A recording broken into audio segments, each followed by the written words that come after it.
¿Te crees estar hecho de buena madera? Pues ni tanto. Quienquiera que seas que estás viendo esto, apuesto doble contra sencillo a que no has alcanzado los 100 años de edad. Y dudo que los alcances. Son especímenes de los más raros quienes lo logran. Tal es el caso de Luis Echeverría, presidente de México en la década de 1970, quien hoy, 17 de enero de 2022, cumple un siglo de vida. Quizás de él sí podamos decir todavía que le falta una década. Así como él, también mi abuelo nació en 1922, pero él se quedó a 11 años de distancia. Que en paz descanse, mi querido viejo. No podía dejar pasar la ocasión sin hablar de don Luis, por dos razones. Primera, no todos los días se sabe de alguien que alcance los 100 años, y menos tratándose de mandatarios políticos. Y segunda, Echeverría no fue cualquier presidente. Su figura ha ido acompañada de una fuerte polémica durante los últimos 50 años. Hay quienes lo ven como el iniciador de la vida democrática nacional, ergo como el parteaguas entre el antiguo autoritarismo represor priista y los albores de la democratización del sistema político mexicano. Hay otros que lo acusan de responsabilidad, en mayor o menor medida, frente a las dos masacres históricas que suelen remembrarse cada 2 de octubre y 10 de junio, la del 68 y 71 respectivamente. En ambas fechas, año con año, contingentes de antiguos estudiantes universitarios, ya prácticamente en silla de ruedas y con menos fortaleza que el mismo Echeverría, con el vigor que les queda se reúnen afuera de la residencia de don Luis a gritar a voz en cuello diatribas groseras y reventar huevos contra su puerta. En ambos casos, es más lo que se especula que lo que realmente se sabe, sin dejar de estar lo que se sabe de lo más claro. Y lo que está claro es que en 68, en Tlatelolco, la intervención del ejército solamente pudo haberse coordinado por disposición del presidente de la República. Y Echeverría no lo era todavía. El que ocupaba la silla del águila era Gustavo Díaz Ordaz, alias La Changa. Había que ver nomás su cara. Quien se mantuvo en el cargo hasta el 1 de diciembre de 1970, día en que Echeverría lo sucedió en el cargo, declarando en su toma de posesión romper con las prácticas de sus antecesores, a quienes denominó emisarios del pasado.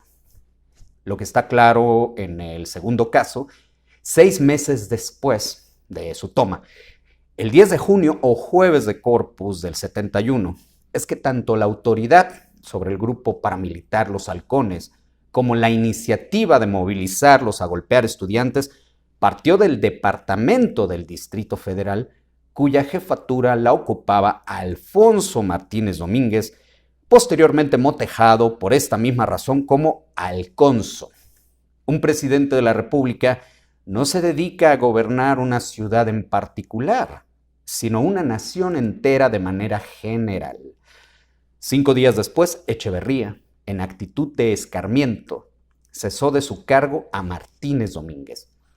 El escritor y diplomático Carlos Fuentes expresó al respecto, cuando se le consultó en entrevista su perspectiva sobre el halconazo, que se trató de una maniobra y puesta a prueba de la estabilidad del régimen, orquestadas por agentes reaccionarios de dentro y fuera del gobierno. Para él no cupo la menor duda de que fue un golpe de resentidos políticos díaz-ordacistas. Es lo que él opinó.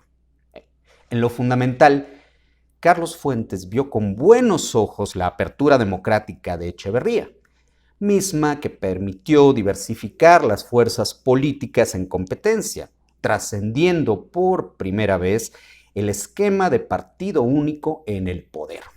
Dicha apertura la describía el mismo Fuentes en términos, cito textual, del aumento de la libertad de información, absoluta libertad de crítica y disensión, pluralismo ideológico sin precedentes, una gran transformación del país con frutos que no se daban desde Lázaro Cárdenas y múltiples etcéteras.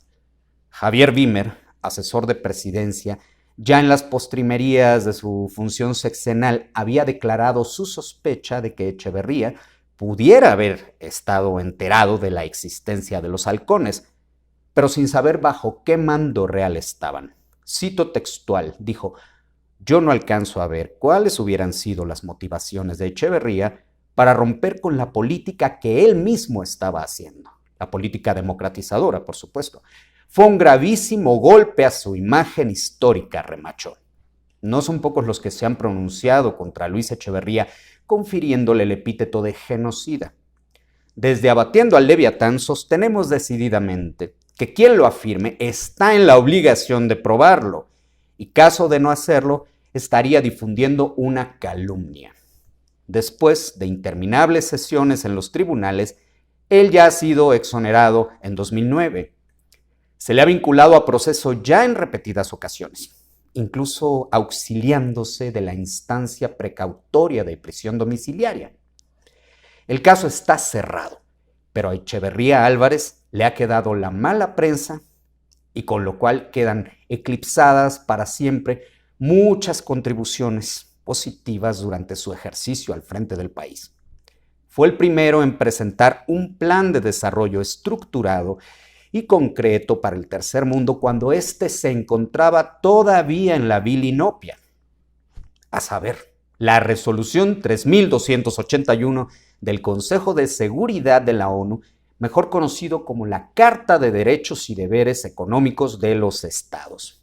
Él mismo la redactó.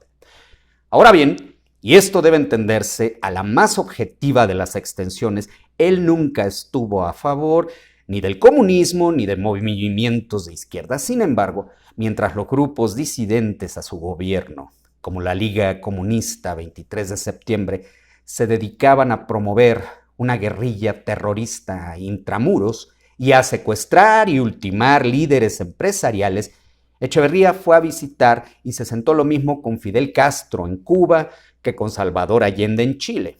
No se acercó a estas naciones en tanto que regímenes comunistas, sino en tanto que economías tercermundistas y, por tanto, emergentes. De tal suerte que dichas visitas las extendió lo mismo a Mao en Pekín que a Leonid Brezhnev en Moscú, que a Richard Nixon en Washington, buscando con ello dar una plataforma desde la cual catapultar la presencia real del tercer mundo. A Nixon le dijo con toda firmeza: avise, presidente, así hablaba, que en el discurso que daré en el pleno del Congreso en esa hora refrendaré mis principios sobre el tercer mundo frente a las grandes potencias mundiales porque... Y Nixon le interrumpió: la doctrina Echeverría. Y él: sí, porque si no enarbolo esta bandera en Latinoamérica, será Castro quien lo haga. Soy muy consciente de ello. Para el imperio yanqui resultó ser un presidente incómodo, por decirlo menos. Acostumbrados como estaban los gobiernos estadounidenses a una actitud de subordinación de parte de gobiernos mexicanos anteriores, Echeverría les salió un respondón sin disposición a respetar esas formas, el cual ponía por primera vez límites al vecino país del norte, confiriéndonos con ello un estatus de dignidad que nunca antes en su historia había alcanzado México, lo que eventualmente le acabaría pasando factura para la posteridad. Este día, numerosos medios y líderes de opinión se han dedicado a denostarlo, a vilipendiarlo y a calumniarlo. Sin duda que no fue perfecto, cometió errores.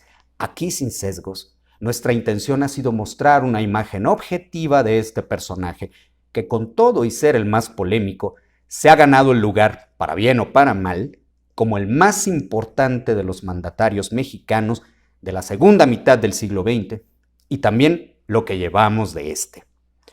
De solo 3 palabras, su eslogan personal de toda la vida, mismo que acabó erigiendo en lema de campaña lo mismo que de ejercicio en el gobierno, describe la actitud que nosotros como mexicanos, este pueblo tan sufrido, debemos asumir ante los sinsabores que nuestra situación emanada del mal gobierno surge actual. ¡Arriba y adelante! Tempus fugit. Carpe diem. Memento mori.